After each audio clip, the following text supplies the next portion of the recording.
My name's Chris. And I'm Kristie. This is the Washing Up Podcast. And we're back, baby. We are back. We are back for this season of the Great Australian Bake Off. You have, of course, rescued post-Virgies. Harrowing experience for you. Oh, look, for those who don't know, look, we had a beautiful send-off and a beautiful tribute, I think, to the previous judges of the Great Australian Bake Off at, of course, the Stately Beer Manor. Indeed, we get to hold the Virgies at Stately Beer Manor.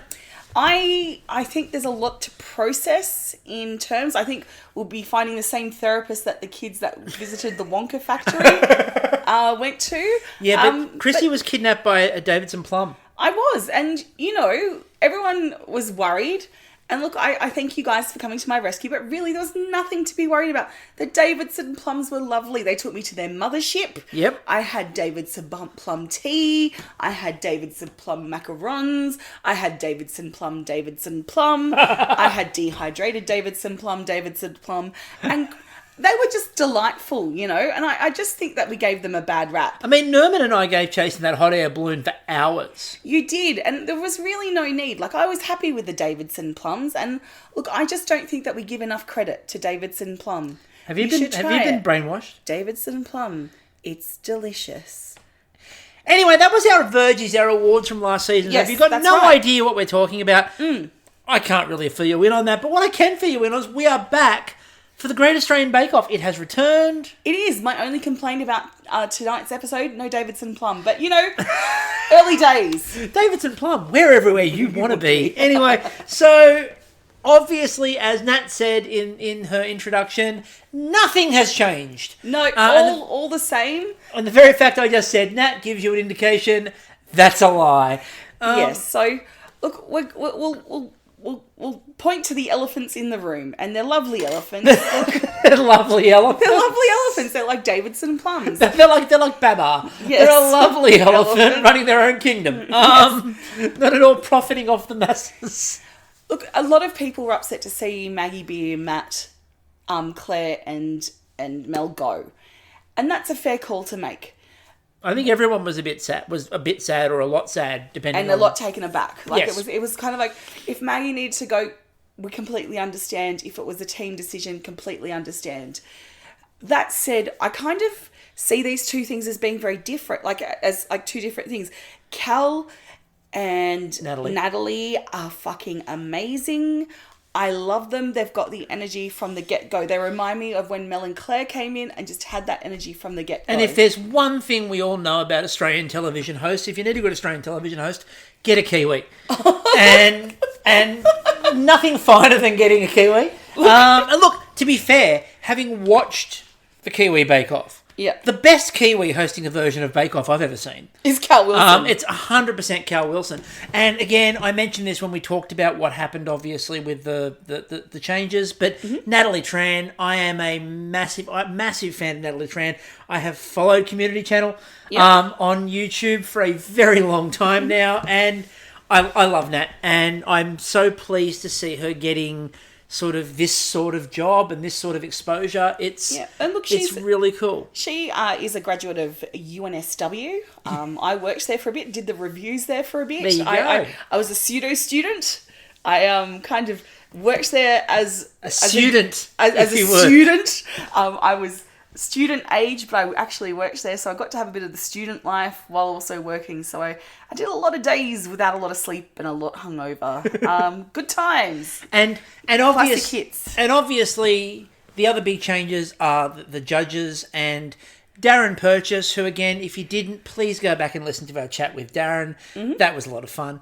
Darren's really cool, and Darren Purchase obviously, has been on a lot of Australian food television. Was quite frankly one of the most watchable parts of MasterChef when he would appear. A lot of times, A lot of times when the show would drag a little bit, Darren would be the thing. Oh, that's great. Darren Purchase is in. Good challenges coming here.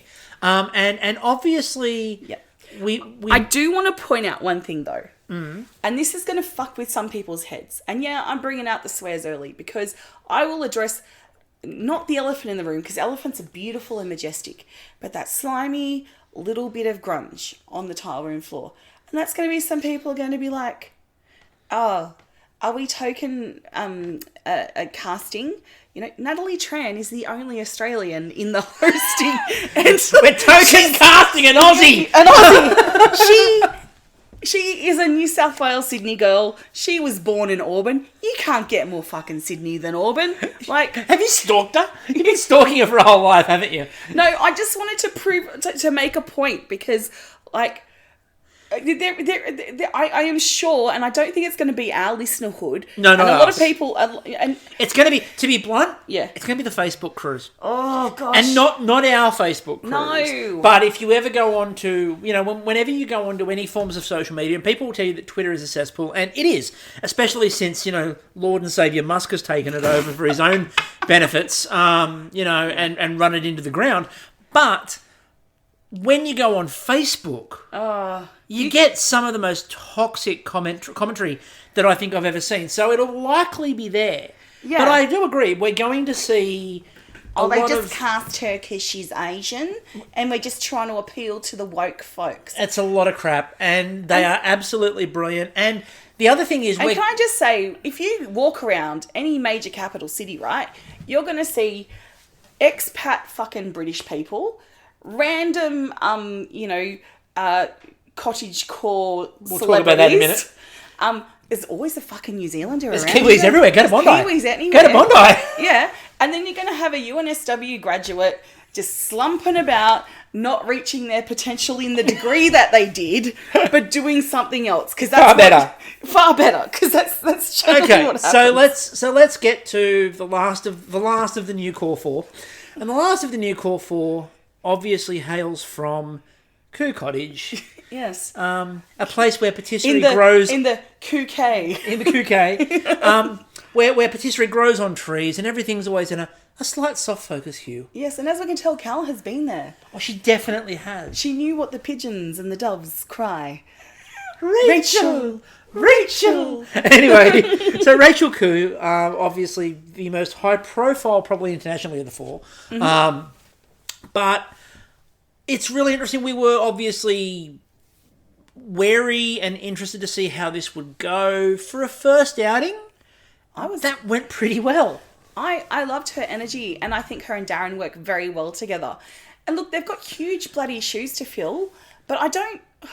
It's like when any changes have happened in any of the other bake-offs. Yep. I don't feel like when Prue Leith came in, you know... They didn't mention Mary Berry again. No, but I think that was contractual. That was contractual. A whole different fucking channel. She was contracted to the Beeb and wasn't leaving. Yeah. But I think one of the things that we can say here, with some level of, you know, not being experts, but some level of being an expert in this, is that being big fans with a bit of knowledge of the most people have spent a lot of time focusing on, like, well, British did that change with, you know, obviously they changed hosts and they changed one of the judges. Yeah.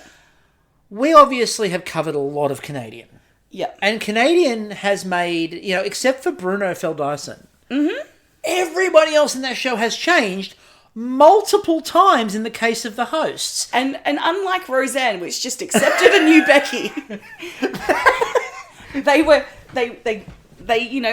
acknowledged that there were changes. But what is important is... I mean, unfortunately, I don't think they had any kind of budget near what Roseanne had. Dan Levy. Dan Levy's budget was a bit different. But like, can we offer you more freebies? Ownership of Canada. CBC goes, you want to own Canada? And he's like, I already do.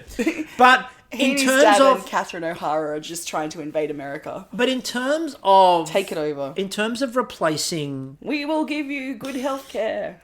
In terms of replacing hosts and judges, the most important part of it is just the right ethos of the show. Yeah. And as long as they match the ethos of the show carries. Yeah. And the show carries it on.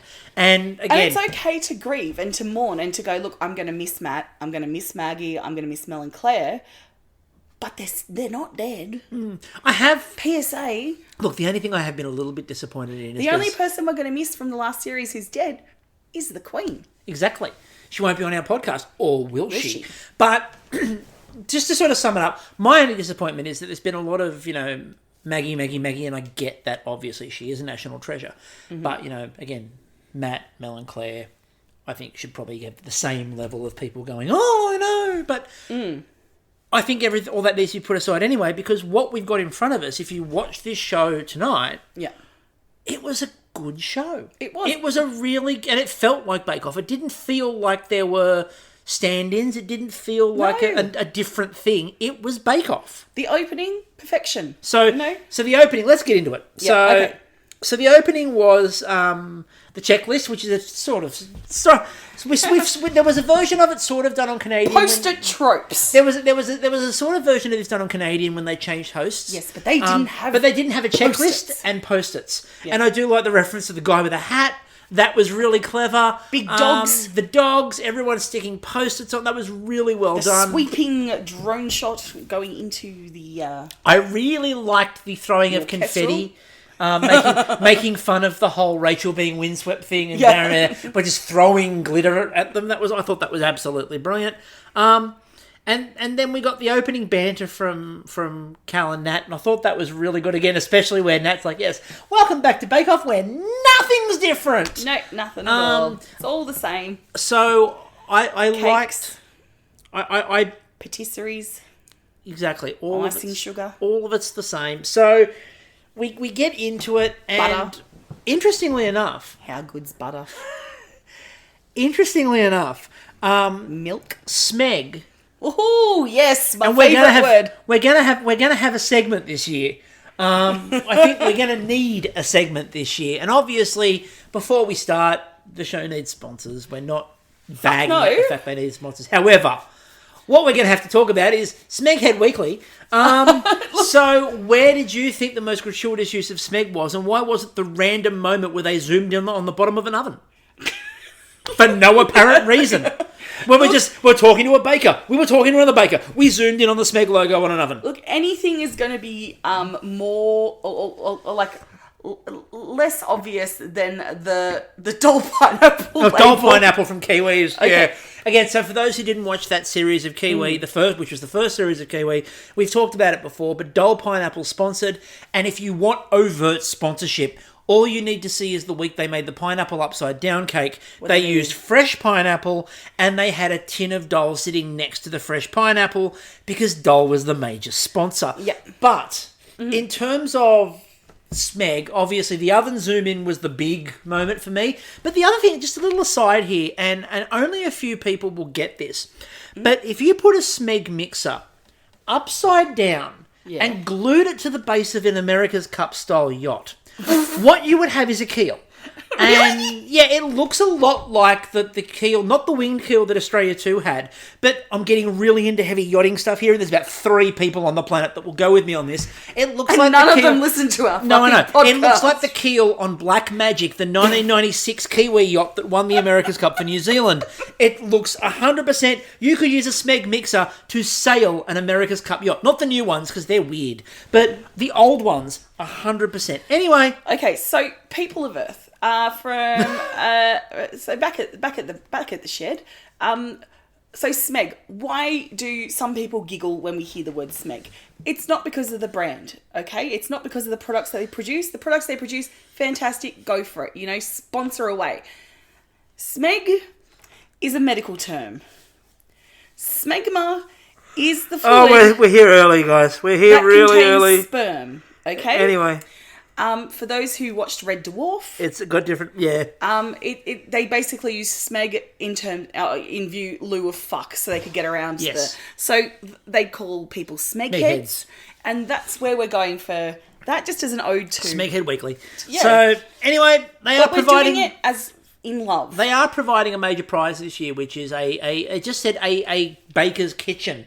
So that's fucking great. I don't think it's a full kitchen. I think it's just like a range of appliances. I think similar to Taskmaster, it will be parts of the kitchen from every baker that's in that shed. A bit of Rachel Khoo's Khoo Cottage. No, I think oven. what it needs to be is at the end. It has to start with a C. I think what it needs to be is they announce the winner of Bake Off. Yes. And they go, the winner is, and they name who the person is, and then, rather than give them the cake plate and flowers, like supermarkets sweep with Ian Turpie, they give them a trolley and 60 seconds. Oh, they're going to go around to all the small appliances. And you can take whatever you can get in 60 seconds. They're From dragging the a shed. fridge. They're dragging a fridge Do you out. think there'll be some big blow-up props that they can bring back for bonuses? Like, I get an extra 10 seconds. There's a label on the back of a fridge. Yeah. So I like the idea of like You've got yourself $500 worth of flour. Supermarket sweep it. I really like that idea. Anyway. Oh, she's brought back the lure pack. You know what that means? Oh, it's very slippery. It's very slippery. Anyway, so let's get into the actual baking. And the bakers. Now, yeah, we actually need to start. Okay. So the signature was a personal story cake. Mm-hmm. Now, everyone who's listened to this show vaguely before, who are the only people who understand what we're talking about, knows that I'm not a massive fan of vague in terms of the brief. No. And this had a few vagaries. I will allow it because it's cake week and it's week 1. I think it's pretty... I think personally it's a good brief in that personal story. I mean, it's not going, tell us the whole story of your life in one cake. A personal story. My only disappointment was not enough funny anecdotes to go with this. Yeah. Where was Aaron's mum talking about him falling out of a treehouse? I mean, if it was me... Exploding chicken.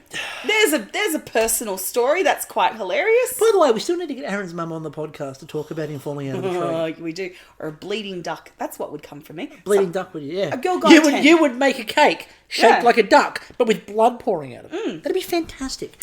A diamante bra. All right. Okay, so personal story cake, any kind of cake, it had to be 2 layers, and decoration had to be hand decorated. So no machine decorating for you. Oh, get those robots out of here. 2 hours, 45 minutes, and I really loved that they got to the on your marks and Nat went, bake! And then I was like, nope, sorry, that was early. That was too soon, Nat. Came too soon. Too soon, Nat. Too soon. Now, obviously, episode 1 is always a little...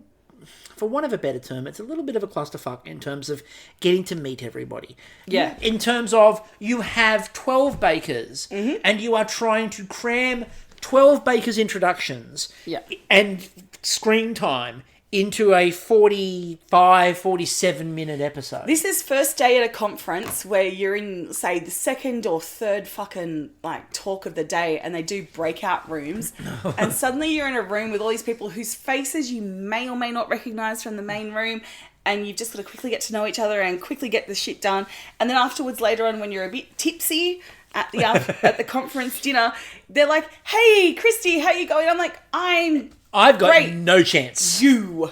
So what we're going to do is we're going to run through, rather than run through this as we normally do, or we go through what happened. Yeah. We're just going to go baker by baker to start for this first challenge because it's the easiest way to do this. So, and I've literally put down what we learned about people. Some people have a lot. Some people have one line. Getting to know you. So. Getting to know all. I'll stop there. Yeah, they'll sue. Gavin. Yes. So Gav has a hat. Gav does have a hat. He was able to check that off. He had the post-it. He looks very much like somebody you'd see down at DY. Oh, he's a DY dude. I think he's a bit north of DY. He's from Queensland. If he's Queensland, he's Noosa.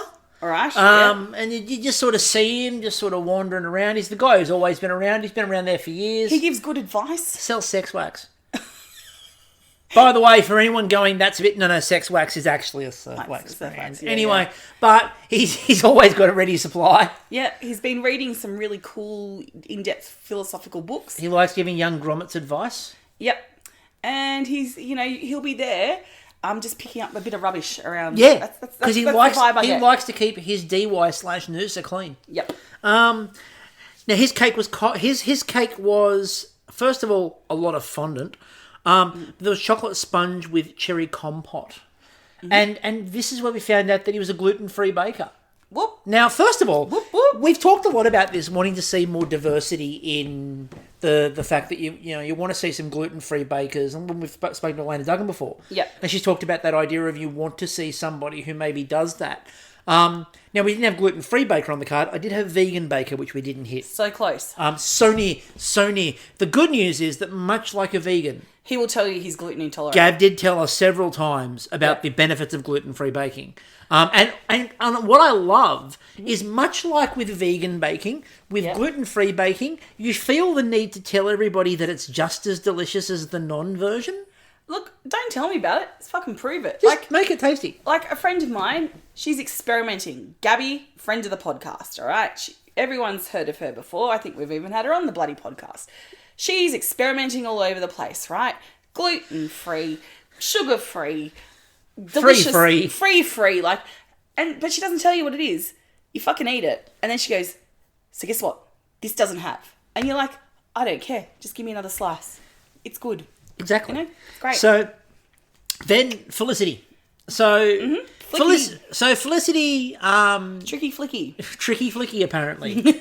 That's now, congratulations Felicity, you have a new nickname. Yeah. You're Tricky Flicky. Caffeinating the judges, which I think is, there was no booze in a bake. Obviously, that was something else. Early in the morning, she's like, you don't need to be drunk on the job. Well, also, she's pregnant, and she probably wanted to be able to taste the bake. So she's just like, I get 200 milligrams of this shit every day. I'm allowed a little bit of caffeine, and that's it. So coffee and mandarin.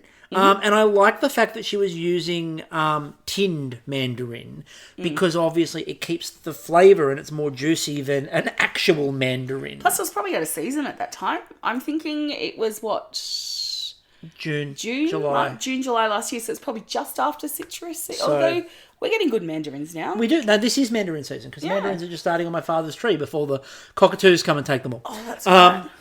Now Felicity also started really something. Good mandarins. Felicity also started a trend that I'm worried about. Yeah. Who? Yeah. Has the rights to the rice paper and the wafer paper?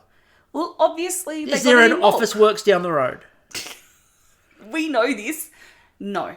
Yeah, there is no Office Works down the road. We do actually know this. Yeah.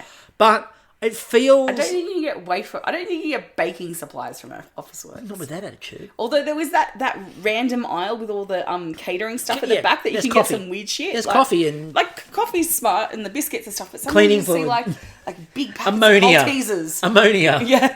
Next to each other, as you do. Yeah. Love swinging down my Maltesers with ammonia. I think that at some point during this season, we're going to have to... Chocolate multi-cat piss. At some point there's your episode title. No. At some point this season, we're going to have to put rice paper and wafer paper sales on the game bingo card. Look, if you had that on the bingo card this week, people would be fucking drunk. Absolutely smashed. Yeah. Alona. So quirky and old school and everything retro. And look, yes, but in the nicest possible way. Yeah. Now, we also need to be a little bit careful. Because she then showed us a photo of our new Lord and Saviour. Oh, Bernard. Bernard. Now, Bernard... Lord Bernard. We bow to Bernard. Yeah, Lord... Duke Bernard. Duke Bernard, yes. Your Royal Highness. Because Bernard looks like he could kill you in his sleep. And he wouldn't. His sleep, not your sleep. He has minions to do it for him. What I loved was they showed you Bernard, and he's adorable, but he's got that very stern expression. And then they had, everyone had, photos of loved ones on the bench. Yeah. And Alona's was a very stern, very aggressive, judgy photo of Bernard. Now, Buchanan, you cannot talk. Because if the tables were turned and I was sitting here with Alona doing this podcast, you would be at that bench with a very judgy photo of Somni Mary Josephine Buchanan Stamford, your delightful Scottish fold, who has a very similar expression to Bernard. You would, but yeah, not that similar. Bernard will kill you. Somni is just judging your soul. Yeah, she's right? I don't have the time to rule too many people. Bernard shit to do. Bernard looks like he would tap a paw and just go, and there would be guards that would just carry you off to doom. Absolutely. So we're going to have to keep an eye on Bernard. He's the kind of cat that on his cat mat he's got little buttons that, much like Smithers, not Smithers, Mr. Burns, just trapdoors. So Alona goes completely retro with the idea of the pineapple and cherry cake. Yeah. And I really loved her line where she was like, every mouthful should have some pineapple. Every other mouthful, cherry. Nice. I liked that, and it looked It looked like something from a 1978 Family Circle cookbook in a good way. She took that retro aesthetic, Yeah, and modernised it. and just made it good. Maybe it was the lack of, I don't know, coffee stains on the Woman's Weekly what's it called, recipe book. Again, I went Family Circle because there was pineapple. Family Circle, It was pineapple. And Family Circle, You're of course, right, yep. pineapple going to be there. Yeah. So then we move on to Bonjour Laurent. Now, Oui. can I say again, I really liked Rachel in this episode, but the one thing that got on my nerves was Bonjour Laurent, because It was French Day at Khoo Cottage. so here's the thing. As most of you know, we cover Canadian. There is a French-Canadian judge. There are French-Canadian contestants. We hear less French in Canadian than we did every time Rachel walked to Laurent's bench. I would love to watch the French version of Bake Off, right? And there's one English dude. G'day! Yeah, one Australian. G'day, Bazza! You know, perfect French. G'day, Bazza. But I just... How's it hanging? Are you here to fuck spiders? Dear shake of the sauce bottle. All these sayings that did not exist. But just non-stop. I mean, look, by the end of this series, there's going to be a supercut. And I want someone to put that together of just a supercut of Rachel Khoo just saying, Bonjour Laurent, non-stop. Just every single one of the damn things. Look, he made La Pommière, which is a vanilla sponge with apple cream, and a chocolate apple tree.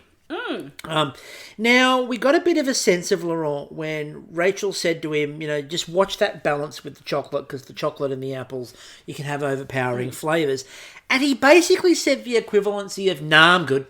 He's like, I got this. Oh, sorry. Oui, Jesus. I don't know what they say in the French. And but I just do the accent. And then later on they cut back to Laurent making his apple tree. Now, when it first emerged, I was thoroughly confused. What do you think it was? I don't know. It had multiple fingers. And then when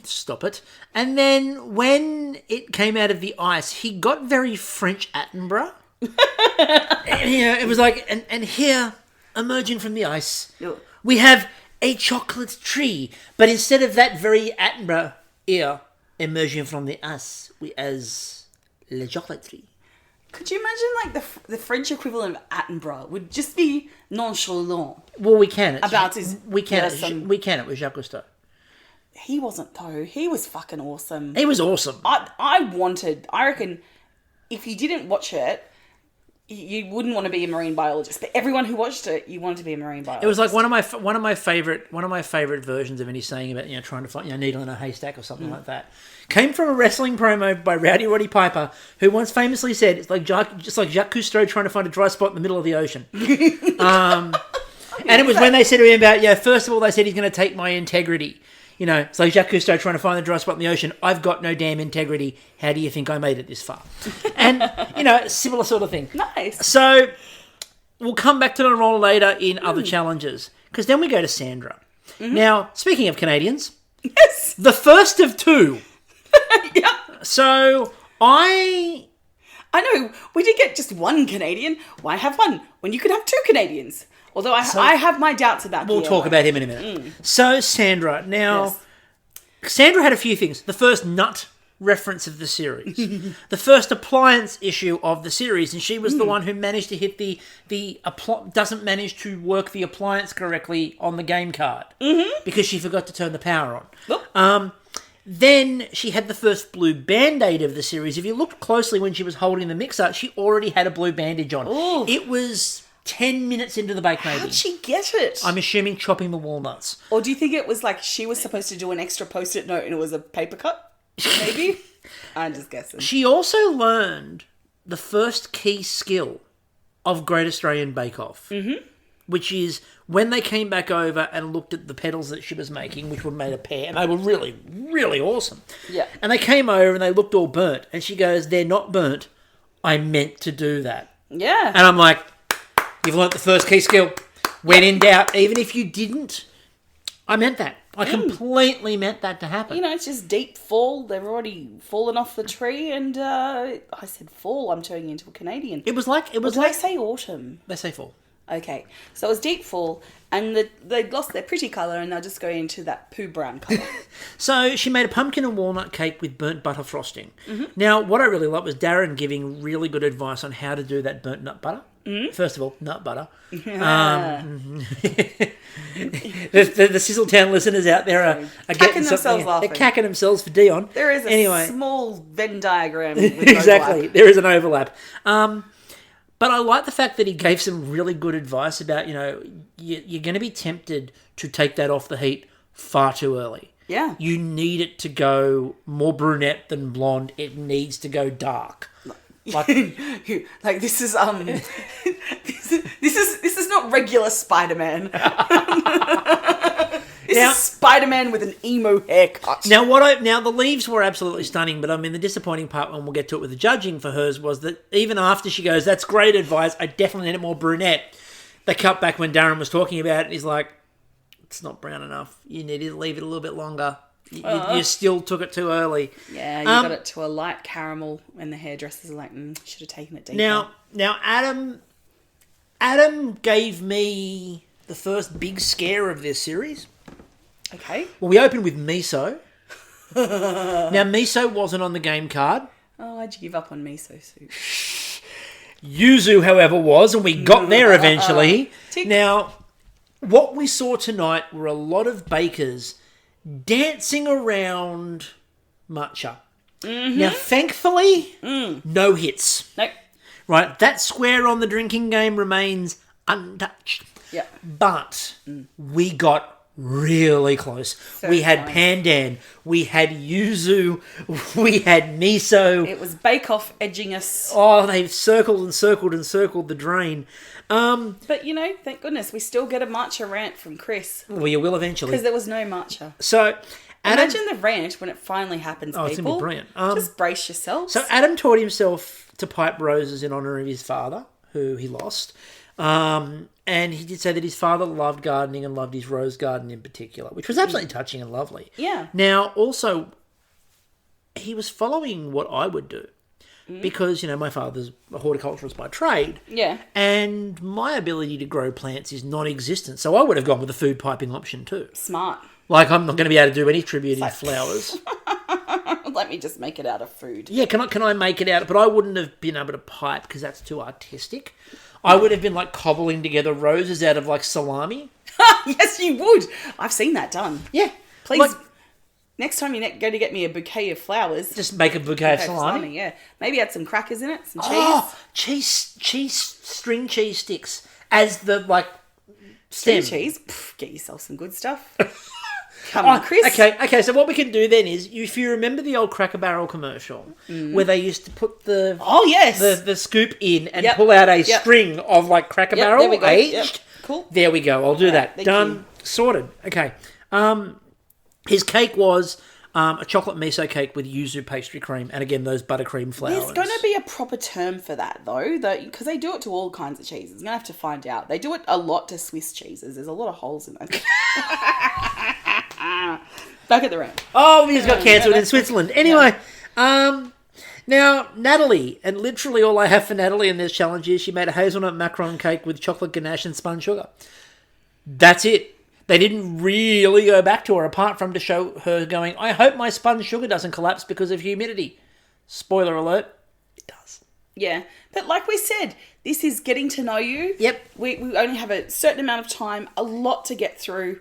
So, I'm sure we'll find out more about Nat in times to come. Definitely. Then Neil. Now, can I just say, before we get into what Neil made, Neil's kitchen was better decked out than the shed was. Look, they cut to him with a professional pastry dough hook. Now we know with Neil, he is not here for the baker's kitchen at the end. Because he's living the dream. He's already got it. Neil looks at that and goes, downgrade. Yeah. So he made a chocolate orange cake. Now he did say that decorative swirls would add a romantic touch. And I always say it with decorative swirl. Look, the decorative swirls were one thing, but I'm here for those little hard metallic-y balls. Now, I don't know who invented those, but fuck. They promised so much as a child. They were one of those things I never learnt were just shit. Like, looked pretty. Don't eat You're them. talking about the metal decorative... The little balls. The edible decorative cake balls that are not actually delicious in any way, shape, or form. No, they're not even non-delicious filler. They wouldn't fill you up. They just break your teeth. They just break your teeth. I mean, Gav used them in the last challenge too, and he was throwing them at the side of his cake, and it looks like buckshot. Like, it just looks like you're throwing buckshot. Step away from the balls. So, then we get Ream. We installed a ream. Installed a Ream. Installed a ream. For the hottest of hot rose water you've ever seen. So she used rose water, which is a foreboding start in any series. She came on steady, hot and strong. It just kept on and on. God, if you... if you're not listening to this, she's got no idea. Because we'll come to Marie Antoinette later, and there's a whole other conversation to be had there. But that is a commercial from the 1980s, 1990s for anyone who's listening. But it's a bit of a foreboding start when you say I'm going to use rose water, although, again, it actually turned out okay. Rose water, lemon and pistachio custard, and blue jelly water. Mm-hmm. And that's sort of it. We kept on cutting back to Ream, but we didn't get a lot. Yeah. We just cut back to Ream. She'd say something else along the lines of what she'd said previously. Mm-hmm. And then we'd go back again and we'd do the same. Like, it was like, cut back to her, I'm now making my jelly, cut away. Cut back. Yeah, I'm now making my pistachio curd. Cut back. I'm like, okay. Yeah, and the thing is, I did appreciate the editing in this episode because she was one of the people you started to get a bit of backstory with her, like seeing her, I don't know if she's crocheting or knitting in an hoodie. Yep. Like, she is a child of the COVID era. Like, you know, this girl survived lockdowns. She knows how to entertain herself. So, you know, baking, great work. So, we then move on to Laura. Yes. Now, Laura, again, was another one who skirted the edge of Marcherville.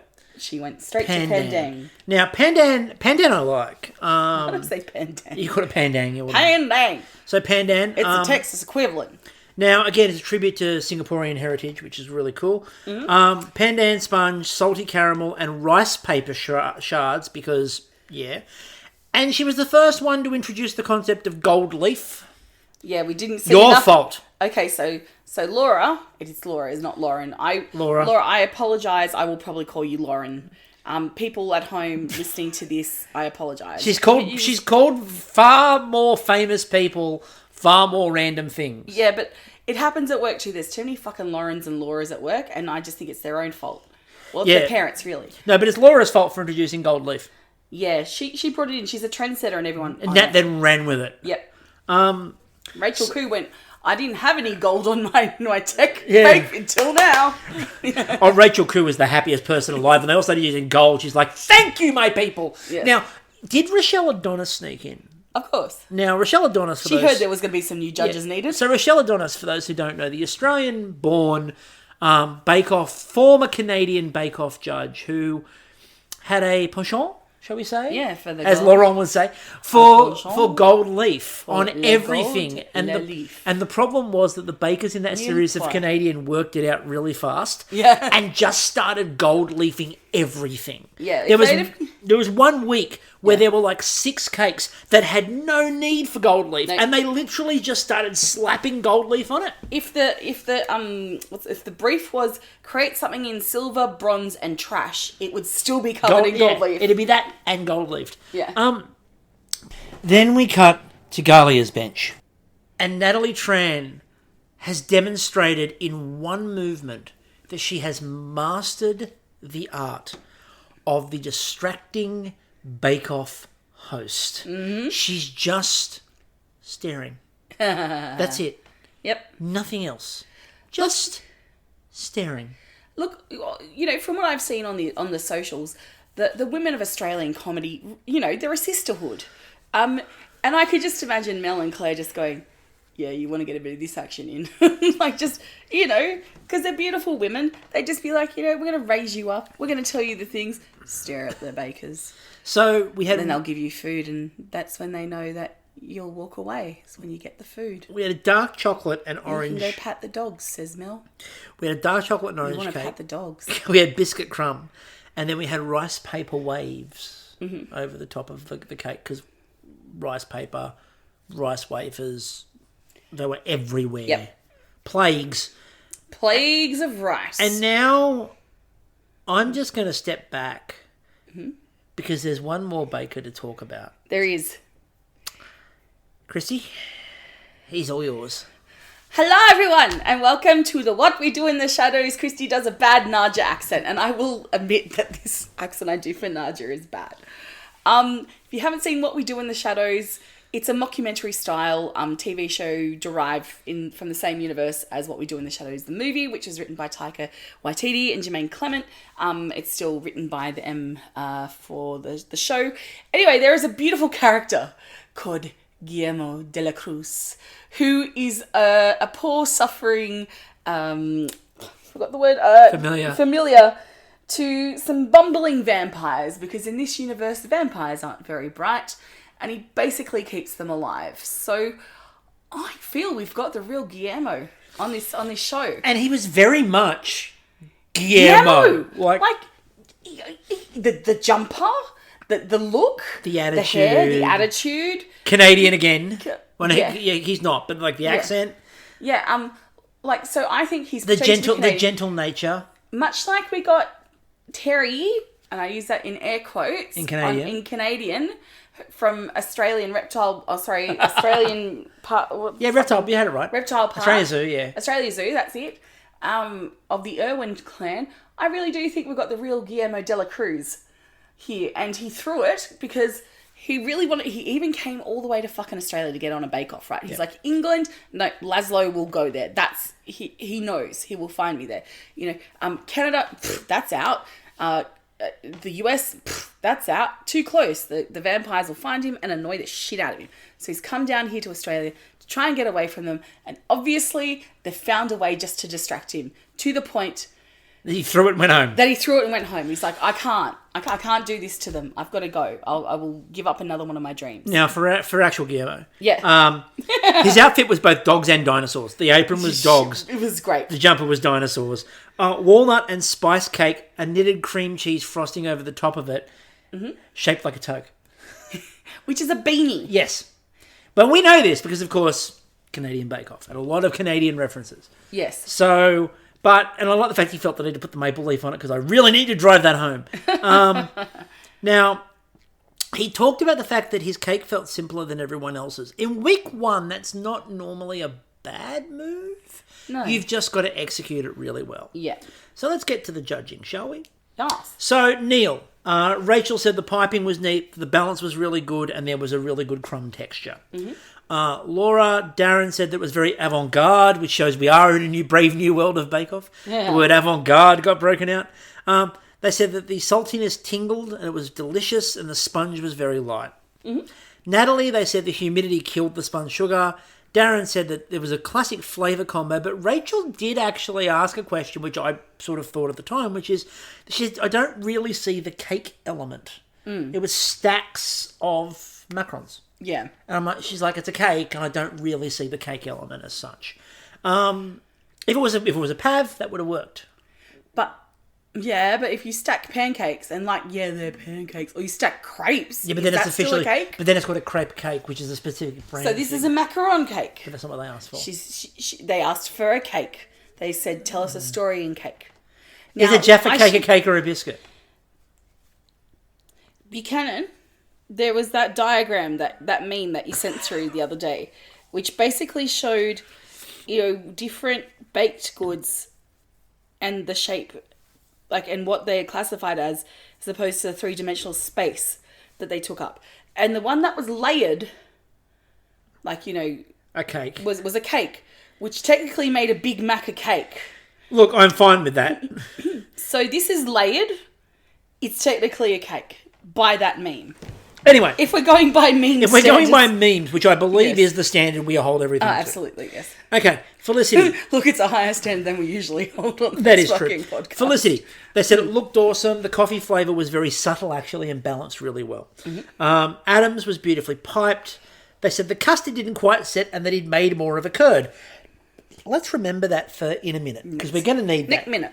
So they said the yuzu was strong, and that's where Nat got strong in this one. and that's where Nat got a really good a really good host pun in of yuzu. Know what you're doing with yuzu. I was like, well played. Sandra, they said it looked impressive. Darren said it was delicious, but the butter frosting needed to be taken a little bit further. The texture, however, was very good. Laurent looked amazing. They said a lot of apple in there. It tasted good and the sponge was good.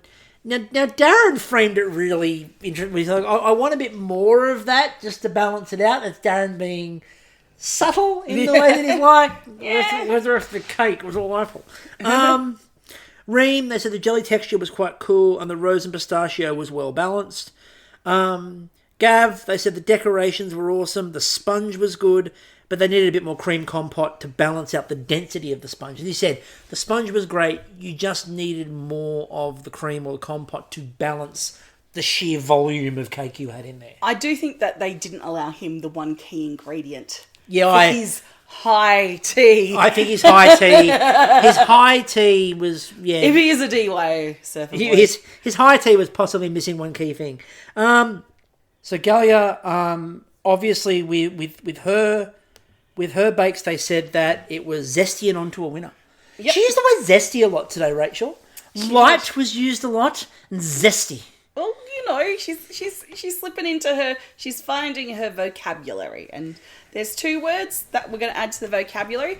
The other thing I'll say about Galia is I don't think the waves quite came off, but I liked that the judges were focused on flavour. Yeah, that was really good. You know, because that's what this particular, when we talk about things, this flavour. Particular this particular, like, the signature is always about flavour. Yep. You get to the technical, which is about how they do it, and then the showstopper is where it's got to look fucking good and taste good. But I mean, as we know, the signature is about flavour, the showstopper is about looks, and the technical is about who the fuck knows.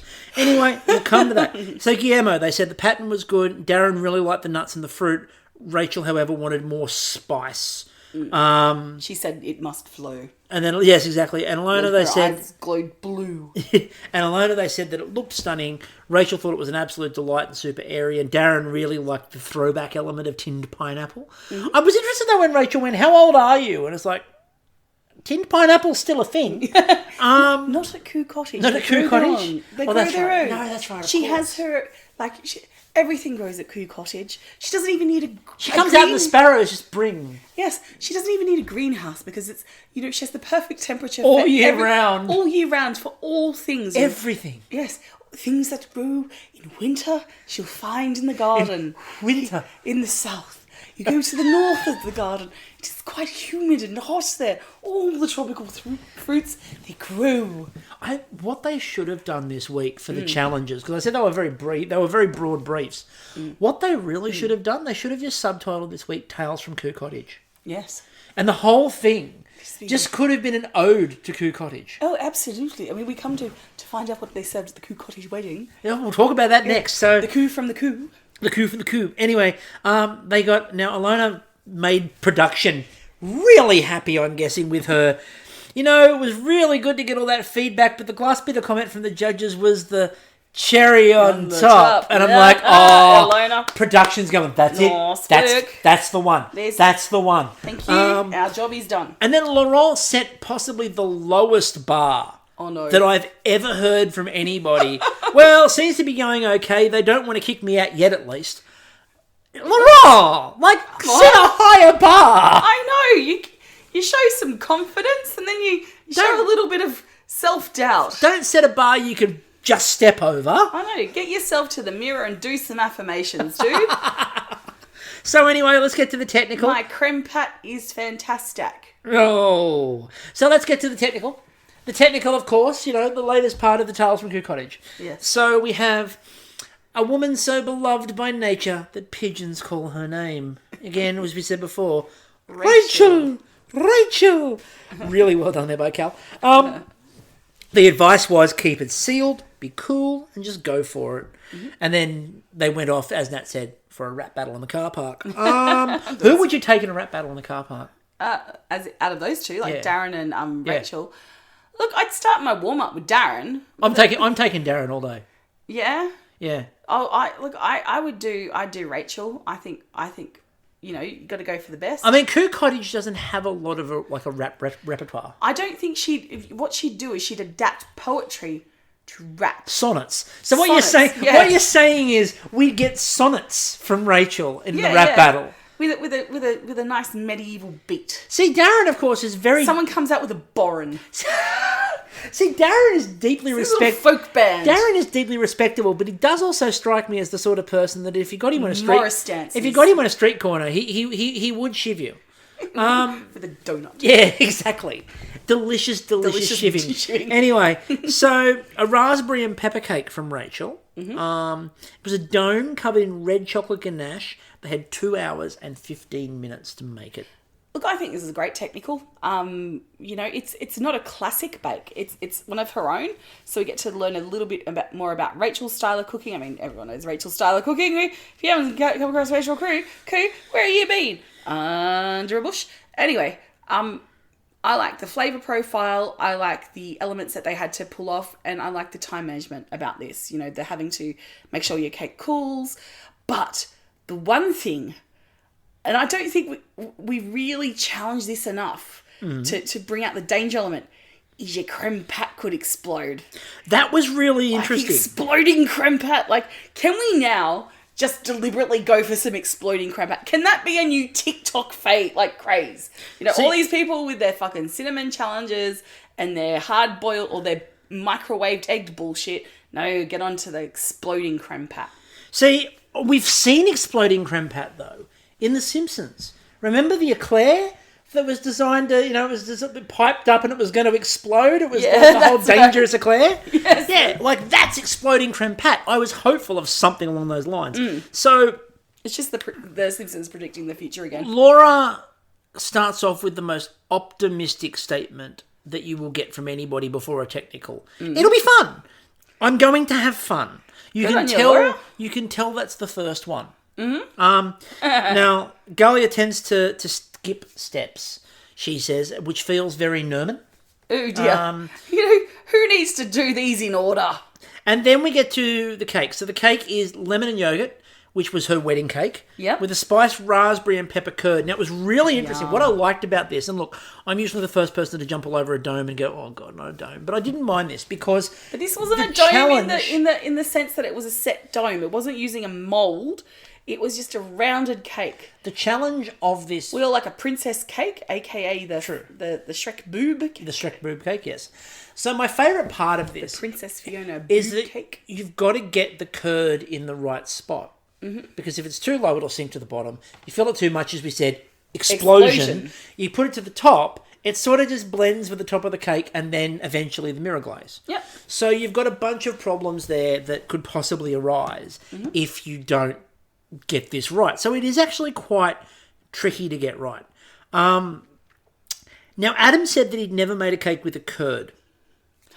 This is why I said to remember the first challenge, because the custard that he made was technically a curd. As Darren said, say it's a curd and you're fine. You have made consciously a curd. You have made a cake with a curd just before. But not consciously. No, exactly. Not a deliberate curd. Not a deliberate curd. Accidental curd. Don't you always hate accidental curds? Accidentally Curdle Street. No, that's a different thing altogether.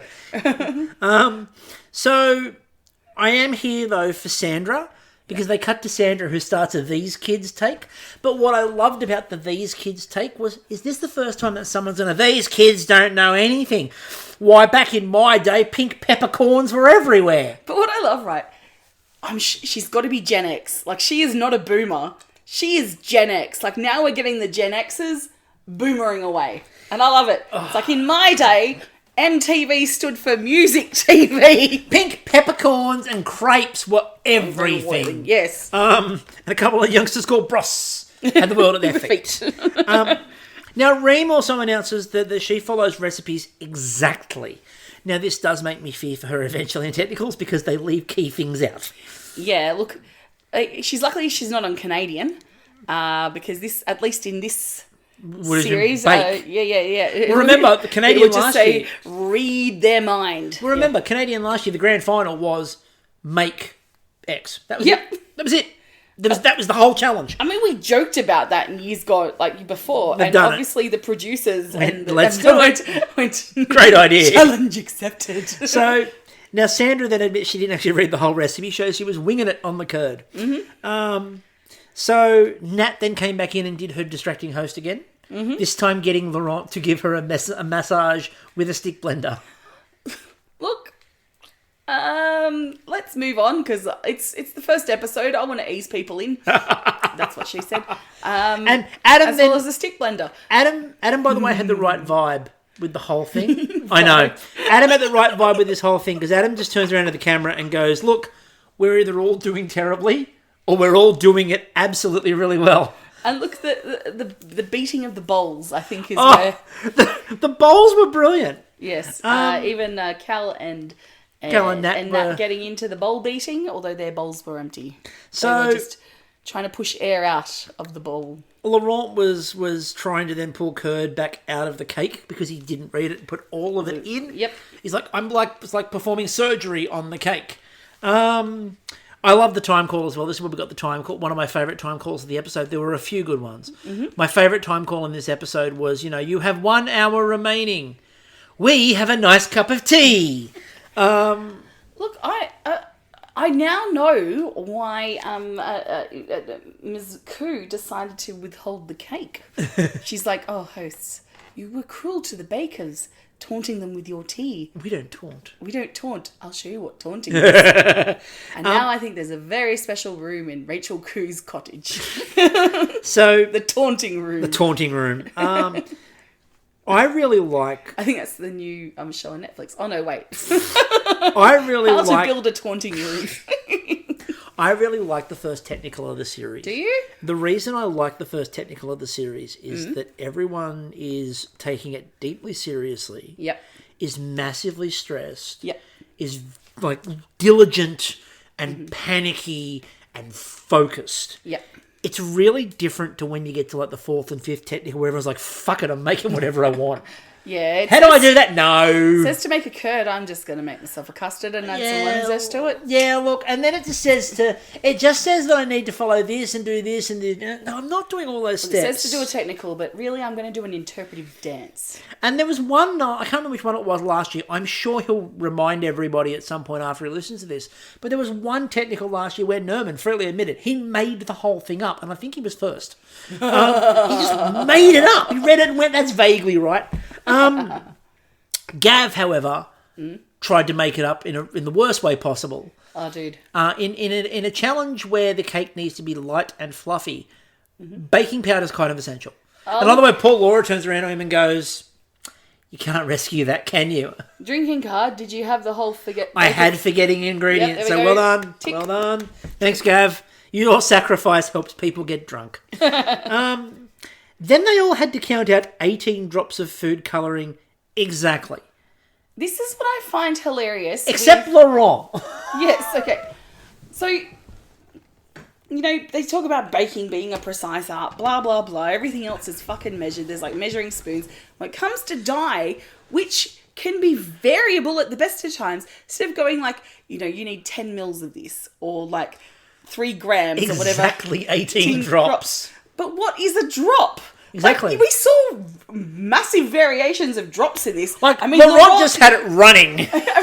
Laurent's drops was just more like a tap. He went from 11 to 18. Yep. He was like, 11, 18. And Cal just went, sure. It's 18-ish. Look, it came out roughly the right colour, so... It was red. It was red. Then poor Guillermo had some sticking, but was desperately hoping that the freezing process would save him, and no. He busted his custard. He busted... It almost busted, didn't it? Did he bust the... Well, not custard. What's the fucking called? Not creme pat. The shit that's inside the curd. Curd. Did he bust a curd?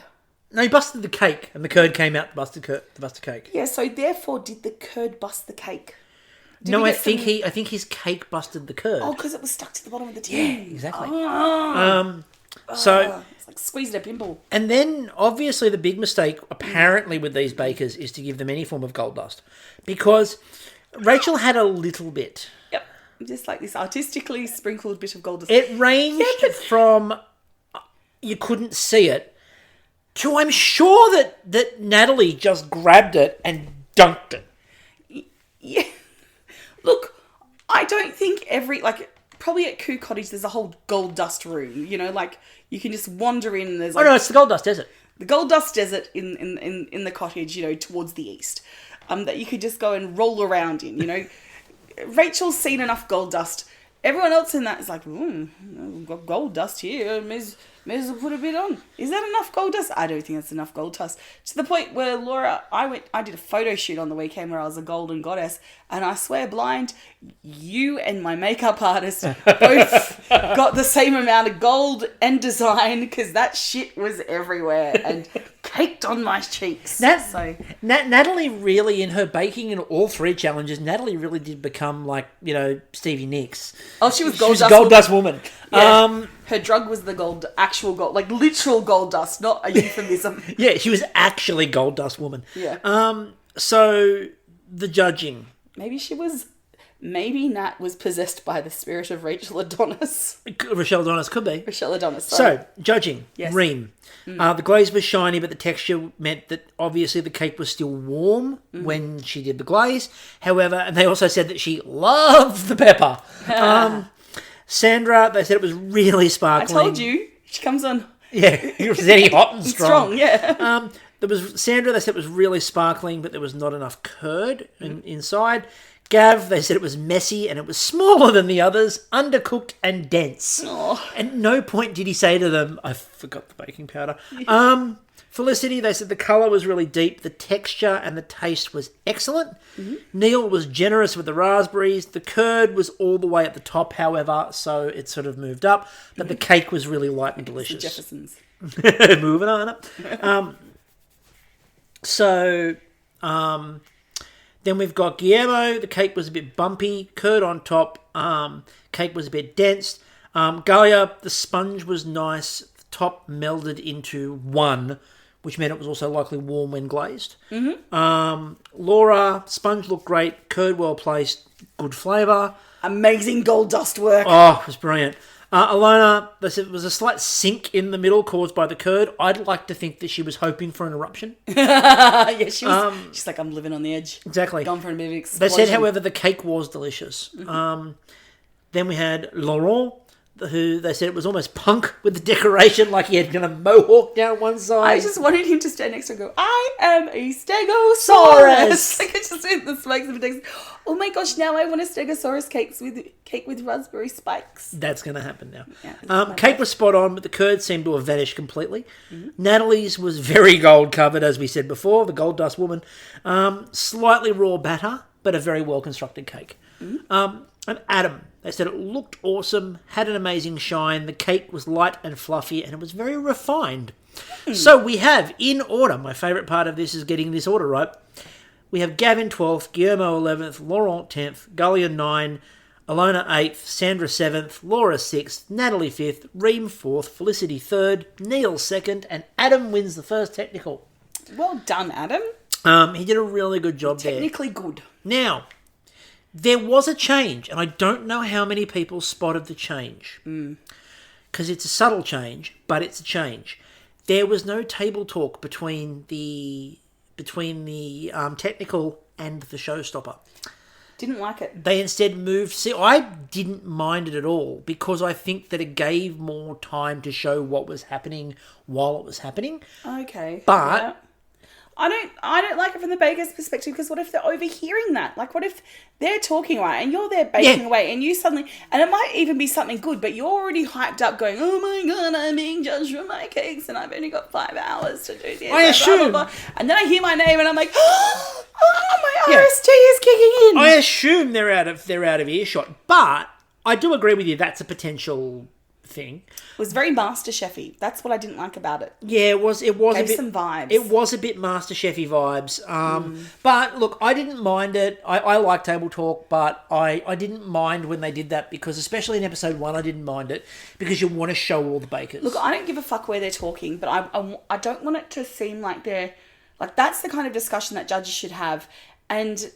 the bakers are going to see it. If they watch the show, they're going to see the discussion. But not while they're baking. But yeah, Like if they're just outside standing up, maybe looking into, so there seems to be some distance if they're in the windows and a little bit out in the grass. If it's just really clear, if it's just really clear, they're not standing like next to someone's bench. Yes. There was a moment. Pretend we're not here. There was a moment in the NHL playoffs that are currently taking place. There was a moment where the coach was explaining why he took one goalie out and put a different goalie in for this game, and the coach is talking about this. This guy gives us a better chance to win, and they panned out, and the other goalie, who's a young guy, is literally sitting next to the coach while he gives this conversation. Fucking hell. And I'm like, wow, this is cold. You guys are going to have to send that dude to therapy. She's going to need Dr. Sharon. I mean, on the plus side for them, he's going to have to go play for Richmond AFC and get rehabilitated. I mean, that team's now through to the Stanley Cup final, so it's not hurting them too much. But still, Anyway, let's get into what. Maybe he needed that kind of. Maybe Dr. Sharon told the coach, you got to make him feel like he's replaceable. It's the showstopper. Yeah. Now, the showstopper is a 2-tiered cake which was supposed to be beautifully decorated. I refuse, point blank, to call it a show-off stopper. But was that the brief? Yes. That's the name of it? Well, that's what they were sort of a show-off stopper. But the way it came across was that they were renaming the showstopper, which they're not. They're not. But that's where I'll draw the line. Don't go fucking with the name of the bakes. I am not going to refer to it as the show-off stopper. And again, I think that's the name of the bake. It wasn't they were renaming the showstopper, but I just refuse to call it a show-off stopper. It's a 2-tiered decorated cake. Mm-hmm. Fine. 5 hours. Now, you're not happy about this. It's not that I'm not happy about it. It just feels like we've seen multi-tiered cakes in the past. Yeah. And this is Bake-Off. And this is by far and away the longest they've given them to do multi-tiered cakes. Because I've always bitched about, if this is about decoration, right, then you should be giving them time to do it. And I think it paid off. I think, yes. I think it also made a couple of things a bit clearer for the judges. Oh, gotcha. I think if it's a shorter time frame, Guillermo probably gets a little bit more leeway with that thing, but 5 hours to do that, get him in. Yeah. I just kind of felt that 5 hours to do a double tiered or a multi-tiered cake like that, I was expecting more. Yes, exactly. Because it's like when you're a school teacher, you know what I'm talking about. When you see an exam paper and it has a box or the amount of lines underneath the question, it's basically telling you how much information is expected for that plan. So if I'm told 5 hours to this, and I think you'd have to be familiar with Bake Off as well to know that 5 hours isn't because they're being kind to you. 5 hours is because they want extraordinary. Fair enough. Look, fair enough. I'm not angry about it. I'm just commenting the fact that previous years have had much less time to do similar sorts of things. Plus, if I'm Rachel and Darren, I'm like, longer lunch, let's go to the pub. So, good news. Yeah. Did you know that Gav is gluten-free? No idea. I had no idea until he told me. Oh, that's good because I was going to serve him gluten. Yep. Gluten. I just had no other. I had a barrel of gluten. Just a barrel of gluten. Just a barrel of gluten. just walk up to him. Hey, Gav, scull it. Yeah. Scull this barrel of gluten. Yeah.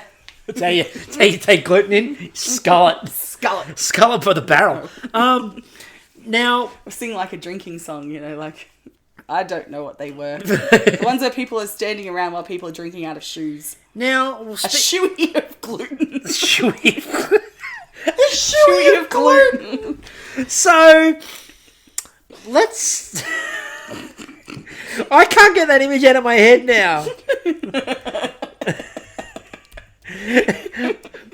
Feel free, if you're out there and you're artistic and creative, feel free to demonstrate what a shoey of gluten might look like. Anyway, let's cut back to Laurent. So, bonjour, Laurent. Sorry, I have to say it now because we're cutting back to Laurent. Buongiorno. Now, he said... Oh, that's Italian. I didn't do well because I didn't dip my finger in this.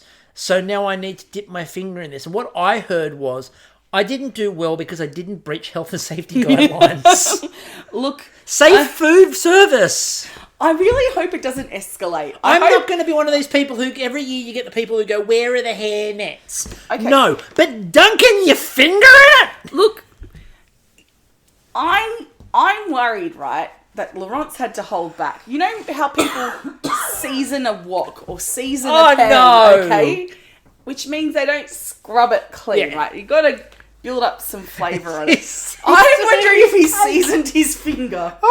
It's a finger he never, ever washes.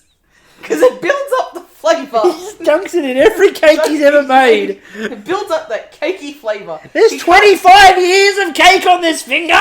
He had to refrain from shaking Gab's hand. Because it's just the gluten levels are insane. He couldn't be near him. No. He had to stay 2 benches away at all times. Not a shoey of gluten, he was a glovey of gluten. So, then Sandra was talking about the DIY aspect of, like, because she has the proper heavy-duty wraps around the tins. Yeah. And he goes, I have the poor version of that. And she's like, DIY, mate, DIY. And I'm like, how is the Canadian the most ochre in there? Yes. So maybe we need her to do the old ads, you know, the Bunnings warehouse, we'll make your place grouse. Yeah, I could see Sandra just down at Bunnings on a Sunday arvo down the Gold Coast. That line in there, by the way, purely for David. Hope you're listening again, David, because I do want to remind everyone. Hills. Yes, Mr. Hills, who, of course, you know, one of the runners-up on his series of Bake Off, and famously reported back to the podcast that he was on holidays listening to the podcast with his young daughter in the back seat. And after we did that on the podcast, she spent the rest of the trip just going, Bunnings warehouse, we'll make your place grouse. The whole trip. Cake grouse. Yeah, make your cake grouse. We ruined the whole trip for him. But what I love is, you know how there's shit from your childhood that you'll quote? There'll be random things that are so obscure that only you and maybe 1 or 2 other people, either in your family or in your friendship group, will get, and you'll piss yourself laughing.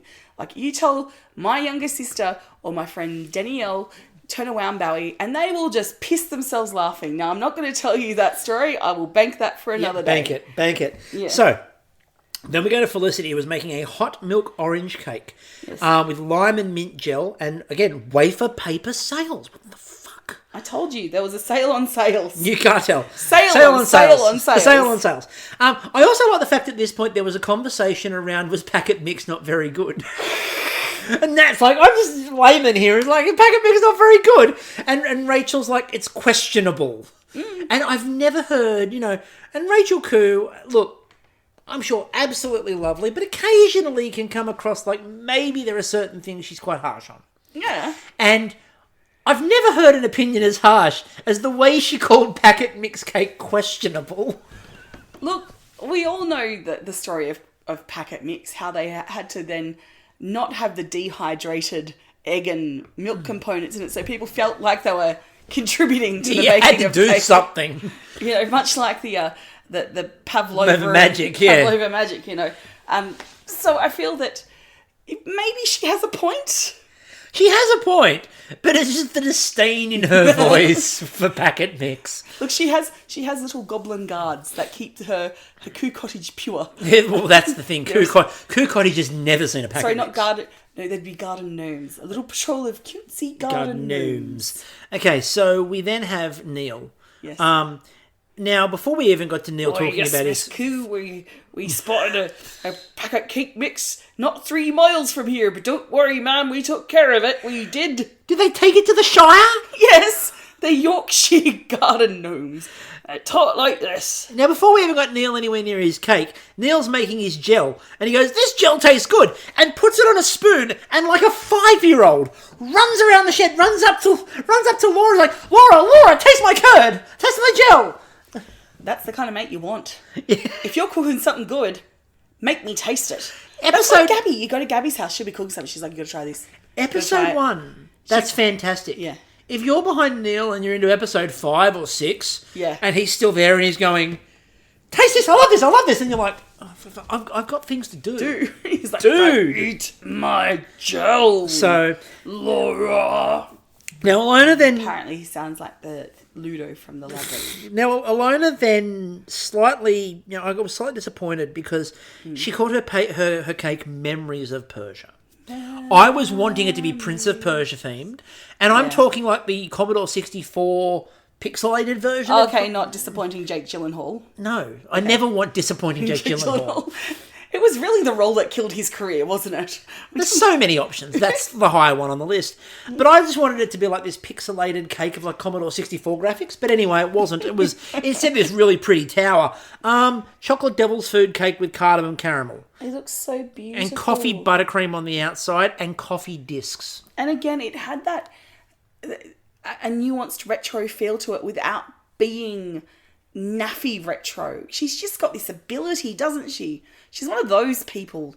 She's Faye. She's 70s Faye. Then we hit another thing on the game card. Galia set fire to the kitchen. Oh, she did too. I fucking love her. When we first met her, she was giggling at her bench, and that would be me. I'd be like, I am in the makeup shed, and am I really supposed to be here? Oh my god, I'm gonna have to cook. Ah, you're famous. Then we had the carrot cake off. So we had Adam with a carrot cake with ginger cream cheese frosting, and then Natalie with a carrot cake with gold frosting and isomalt, because the gold dust woman has the gold dust. So Gold dust, got a gold dust. then we cut to Laurent. So bonjour, and we got Laurent, and Laurent decided that he was going to make a durian cake. Now, first of all, can I just say, this is a clear demonstration of having new judges. Yes. Because could you imagine presenting Matt and Maggie with durian cake? I think Maggie would be into it. I think she'd be like, oh, I love durian. When I've travelled in like Indonesia, blah, blah, blah. Like she would just wax lyrical about it. I think Matt would approach it with such respect and like, kind of like, this is not from my childhood, but you know, I've come to respect it as an ingredient. I mean more in terms of, I think they saw Rachel Khoo in particular and just went, oh yeah, for sure. she's all over this. And again, Nat was there, and this is something that, and look, we watch a lot of sorted food. Yeah. And they've talked about it because, you know, obviously durian gets used on a lot of YouTube channels as a, it stinks and it's ridiculous. And look, it smells horrific.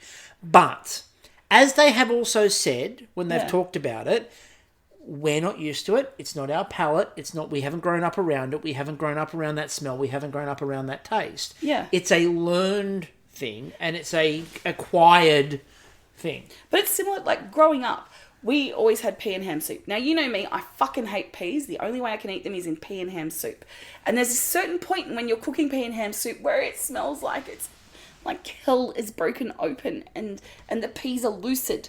And it doesn't last that long, but it smells horrendous. But to me, that is childhood and that is comfort and that is home. Now, and I can imagine that would be something similar. Now, having said that, durian does smell bad. And again, there are rules in, you know, Southeast Asia of you can't open it on, you know, public transport, etc. There are rules because people do that, and there are still some people that can't. Yeah, but that'd be like everyone opening up a tin of tuna. Yeah. But and you just get tuna embedded into the fucking walls. But what I like is there was more of a durian, cool. John West comes along scraping it off, going, I couldn't find the best. They didn't make a big deal. Had to come and scrape it off the walls. They didn't really make a massive deal out of embedded tuna. They didn't really make a massive deal out of durian like they would have in previous years. Yeah. And even Laurent said, you know, well, I knew Rachel Khoo was here, and I'm like, yeah, I can get away with that. Yeah, that's a cool thing. Like, I'm happy with you know, making a nod to, well, I'm going to play to the judge. So then we got Galia's bridal bouquet cake, which was coffee and butterscotch with buttercream flowers. And up until a bit towards the end, that's as much as we got of her. That was it. She was done. Yeah. They then cut back, and we once again installed a ream. But this... Oh no, the history teacher in you. I could see you just going, which school did you go to, and which teacher do I need to go and have a chat with? So... Yes. I watched a movie called Marie Antoinette, and the movie aesthetic was so nice that I decided I needed to make the cake style from that movie. And the historian in me wept. Openly wept. Earl Grey chiffon cake, ginger biscuit, that was fine, it was great. And then poor Cal Wilson decided to have a conversation with her about Marie Antoinette. Oh no. And the first conversation was Marie Antoinette known for like cheap cakes? And she's like, I don't know. I don't know. And then it was, you know, and then they were talking about, you know, so what other royalty might you take on with a cake? And she's just like, I don't know. And then Cal went, can I take the offcuts? She's like, yep. And Cal picked up the bowl and went off and found Nat with the offcuts. But look, the thing that worries me more though is that she's going to be thoroughly disappointed if, say, she decides to go to Angel Place to see, say, the movie, or not the movie, the music of, or to listen to the music of Marie Antoinette's era, okay? And she walks in, and unfortunately there's harpsichords and fucking whatever else going on, and she's like, where's Susie and the Banshees? You know, like she's like... It was a different royal court aesthetic, definitely. Yeah. You know, she's like, where is my New Order? Because that also... that was in there too. The Cure was in the Marie Antoinette. You know, she's just like, this is not what I was expecting. Yeah, look, again, you know, there was a really good let them eat cake joke. And you could just see Cal looking at Reem, and the first comment didn't land, and the second comment didn't land, and I could openly watch Cal Wilson look at her and go, nah. This is not the conversation it's not. We were going to have. I'm thinking it's right there. It's a Marie Antoinette, let them eat cake. No, let's move. But you know what's disappointing? Probably after all that, right? We're in the break. Cal Wilson and Reem are waxing lyrical about knitting and crocheting because Cal Wilson's a fucking crocheting crafty queen. Yes. So, from memory. So then we go... Maybe she's given that up. So then we go back to Neil. Vanilla sponge... She's now just purely a Marie Antoinette boffin. So then we go back to Neil with vanilla sponge with raspberry gel and cream cheese frosting and tempered white chocolate. Ooh.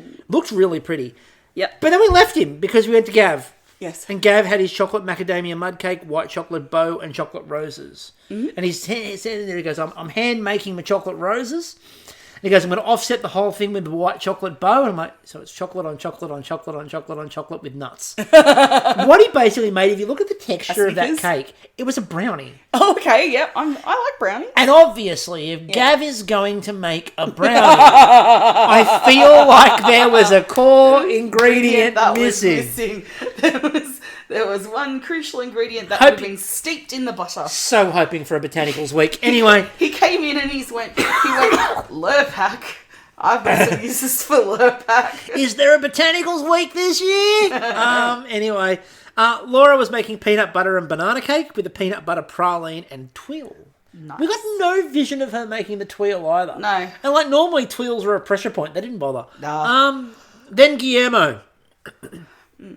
So Guillermo was making his dinosaur cake. But a real dinosaur. But a rum and pineapple coconut cake. The Australian Museum was very annoyed. They were. Not that one. That's a coconut cake.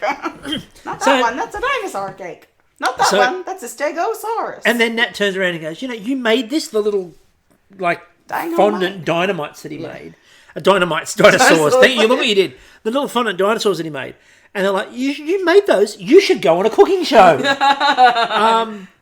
But then Cal came over and said, Galia, how are your boobs going? Look, I like the throwback to last season. And again, we had boobs in the first episode. Ella's boob season. So now we know who the booby lady.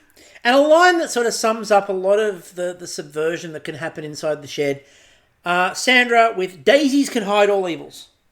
Well, she probably learnt that wisdom from Rachel Khoo at Khoo Cottage. Probably from Khoo Cottage. All right, so the judging. She's like, oh no, it's not an accident. We don't even have happy accidents here. We just cover them in daisies. So the judging. Laura, they said it looked spectacular. Layers looked great. Yeah. The sponge was light. I know, Mommy keeps them away. The peanut was sensational. The praline had a great texture and it was really hard to fault. Mm-hmm. Reem. They said it looked pretty and the cake was light and fragrant. And then that was it. Again, quick cut. Laurent, he did put the durian shell on it, and they said that was hard to cut with the durian shell and reminded everybody that you should probably only have edible objects on the cake. Yes. I mean, it is edible. Is it a pleasant experience? No. I mean, concrete's edible, but I wouldn't. They said cyanide's edible. They said the cake was a bit raw. Good custard creaminess, however, to it, and the flavours were really good. I wonder if the cake was actually raw, or if it's just that custardy nature of the durian means that it's obviously going to take a lot longer to set. Yeah. Natalie, they said it was nice, warm spice inside her carrot cake, and it was well constructed. Sandra, they said that the lemon cake was a little bit dry, and she actually needed more of the curd inside it. Galia, they said the coffee had caramel notes and the balance was great with the flavours. Woo! Gav, it looked fantastic. Rachel loved the flavour but said it was a bit dense. You know why? And it really was. He couldn't use his own butter. Couldn't use his own butter. Special butter. His own secret ingredient wasn't allowed. Darren loved the chocolate work on the outside. Felicity, they said the cake was soft, the lime was really good, and the mint came through fresh. And Adams, they said, looked good. Rachel loved the spice, but Darren wanted slightly less cream inside the carrot cake. Alona, well decorated, fantastic layers, and the flavour contrast was absolutely outstanding. Yep. Guillermo, design was excellent. The coconut was strong, but a lot of icing and a bit too simplistic, and it needed more work on the cake itself. Yeah. And Neil, they said, it looks sensational, quality baking, very precise in design, and they said white chocolate in particular, as we know, Difficult to temper. very hard to temper, and he did a beautiful job on the temper. But this is what I liked about the 5-hour thing is that, you know, I hate watching shows where people put in so much effort and stuff when just an extra half hour would mean that they would get that tempering right, or just an extra half hour would mean that they're going to be able to do something that's not going to end up wasting ingredients or wasting food. And his execution, it looked really clean and simple, and I loved that. Yep. You know, like, and that's how you know that a lot of effort went into it. So we then got our table conversation, where they all got tea. Who wants tea? And the answer was everyone. So Star Baker was Alona, and that's completely Give it fair. a tick. A couple of other people sort of pushed a little bit, like Neil pushed a little bit with his showstopper and things like that, but it was Alona's. And then home, it was really close. I thought a couple of Gav came close. I thought Laurent came close, but Guillermo's cake, for the time in particular, probably did him in. Now, this was my major bugbear about this whole episode. You know, we've gone through to this point, and I've just kept my mouth shut. I'm like, don't worry, I can take care of this on the podcast. But we get to this point, and it's sitting there, Cal. It's way open. And you could say, look, everyone's staying. Not you, Guillermo. Not you, Guillermo! Anyway, so poor Guillermo Vampires only. So poor Guillermo goes home first, which ruins your entire plan for the podcast. I know. I'm like, there's a Guillermo who looks like Guillermo. There's going to be lots of what we do in the show. I mean, there probably will be anyway. But, yeah. By Guillermo. By Guillermo. So, obviously, Guillermo goes home. Look, Staten Island is going to be a lot more. Yeah, the house will be in order, and that's the important point. So, anyway, that is episode 1. It is. And again, it's a long podcast because episode 1 is always a long podcast because there's a lot of crap to cover. But thank you, everyone, for listening again. Thank you, everyone. Again, if you didn't check it out, please check out our podcast with Darren Purchase. Yep. Really good conversation. We're hoping to have a lot more of those sort of conversations. Hint, hint. So just keep listening because, you know, apart from having these normal episodes, who knows, there might be consistent other episodes just sort of hinting it out there. But until next time, I'm still Chris. And I'm still Kristie. And we will catch you all later. I drank the drug blood.